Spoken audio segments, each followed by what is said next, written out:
Start करते हैं monkeypox और एम पॉक्स. ठीक है. एक वायरल डिजीज़ है और ये स्मॉल पॉक्स और चिकन पॉक्स की फैमिली से इसका ताल्लुक है, और एक इन्फेक्शियस डिजीज़ और कम्युनिकेबल डिजीज़. अब monkeypox as it name shows, ये मंकी से 1950 में डायग्नोज हुआ. फर्स्ट ह्यूमन केस 1970 में आया. बेसिकली इनिशियली ये जूनोटिक डिजीज़ थी, वो बीमारी जो जानवरों से इंसानों को होती है. ये सिलसिला चलता रहा. 2003 में अमेरिका में एक आउटब्रेक हुई थी जिसमें ह्यूमन टू ह्यूमन ट्रांसमिशन थी. ठीक है. तो वहाँ से फिर इसके अंदर थोड़ी सी चेंजेस आई. तो 2017 के अंदर नाइजीरिया में री एमर्ज हुई ये डिज़ीज़. बहुत ज़्यादा उसमें कैजुअल्टीज़ हुई, नंबर ऑफ़ केसेस बहुत ज़्यादा थे. और ग्लोबली 2022-23 में यूएस यूरोप में इसकी एक आउटब्रेक्स हुई. उसमें ये था कि इसके 2 स्ट्रेन्स हैं basically, clad 1 and clad 2. Clad 2 less lethal है, 99.9% सर्वाइवल रेट है. Okay. That was the global 2022-23. The point of concern in 2024 is the infection is by clade 1, which is more serious one.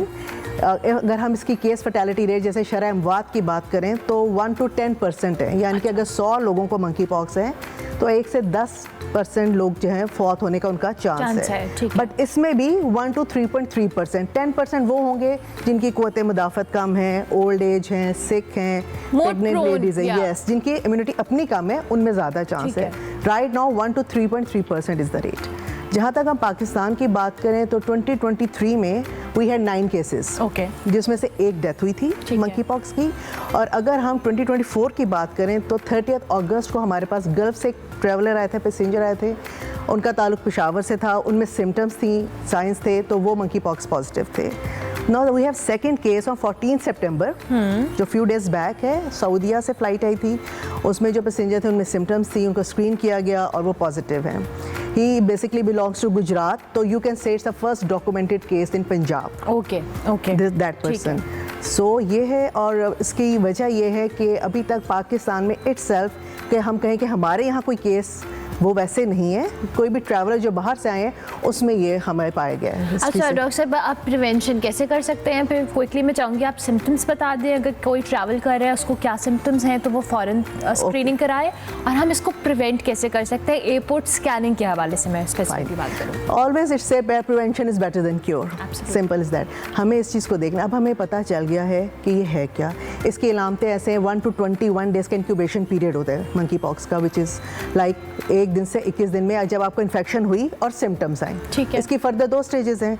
एक है 1 दिन से 5 दिन, prodromal stage बोलते हैं, जिसमें आपको बुखार होता है जैसे किसी भी वायरल इन्फेक्शन का होता है. आपको सर दर्द है, जिसम में body aches and pains and दर्द है. मगर इसकी एक डिस्टिंक्ट फीचर जो मंकी पॉक्स होता है, उस पर आपको जो जिसम में गदूद होते हैं आर्मपिट्स में, वो स्वेलअप हो जाते हैं. उसके अलावा दूसरी फेज़ है, उसमें दाने बनते हैं, दानों के डिफरेंट मरले हैं, उसमें पानी भरता है, फिर वो सूखते हैं, फिर स्क्रिंड आता है, फिर वो उतरता है. और जब तक उस बंदे की उससे वो इन्फेक्शन फैला सकता है. ठीक है. हमें कोविड से बहुत अच्छा अंदाज़ा है. मास्क पहने, पेशेंट मास्क पहने, अपने कवर करे लियंस को और प्रोटेक्शन करे. जो अटेंडेंट हैं, टेक केयरर हैं, वो भी पर्सनल प्रोटेक्टिव जिसमें एप्रन आ गया, मास्क आ गया, वो हो गया. कंटेमिनेटेड चीज़ों को प्रॉपर्ली डिस्कार्ड करें, डिसइंफेक्टेंट्स यूज़ करें. ये सारी इसकी प्रिवेंशंस हैं. एज़ फार एज हमारी जो गवर्नमेंट है फुली प्रिपेयर्ड है. ठीक है. जो बाहर से ट्रैवलर्स आते हैं उनकी हम स्क्रीनिंग करते हैं. स्क्रीनिंग में उनका फीवर लेते हैं, उनकी पूरी हिस्ट्री पूछते हैं, कोई नेलियंस तो नहीं है, सारा कुछ है. अगर ऐसा हो तो पूरा हमारा सिस्टम अलाइंड है. उस पेशेंट को 1122 पे हम इन्फॉर्म कर देते हैं. उनका मंकी पॉक्स फोकल पर्सन आता है. ठीक है. उसको ट्रांसपोर्ट करता है, उसकी पूरी ट्रीटमेंट होती है, आइसोलेट करते हैं उस पेशेंट को 21 डेज तक, एंड आफ्टर दैट हम तैयार हैं इस चीज़ के लिए. लेकिन एयरपोर्ट पे जो स्क्रीनिंग है ये हमें थोड़ा विजिलेंट रहने की ज़रूरत है. Thank you very much doctor साहिबा, बहुत शुक्रिया. It was very short time, लेकिन स्टिल हमने मैनेज कर लिया. जी, मंकी पॉक्स के हवाले से हम बात कर रहे थे. डिजिटल मीडिया के इस तेज रफ्तार दौर में खबर वही जो बर वक्त और जामे हो. अब होंगी जदीद दौर से हम आहंग दुनिया की तमाम अहम खबरें, कभी भी कहीं भी, सिर्फ एक क्लिक की दूरी पर. खबरें होंगी सेहत और टेक्नोलॉजी की. आप जान पाएंगे सियासत और मईशत की ताजा तरीन सूरत हाल. पब्लिक न्यूज वेबसाइट के जरिए सबसे अलग, सबसे बड़ी टीम के साथ हर खबर आप तक बर वक्त. www.publicnews.com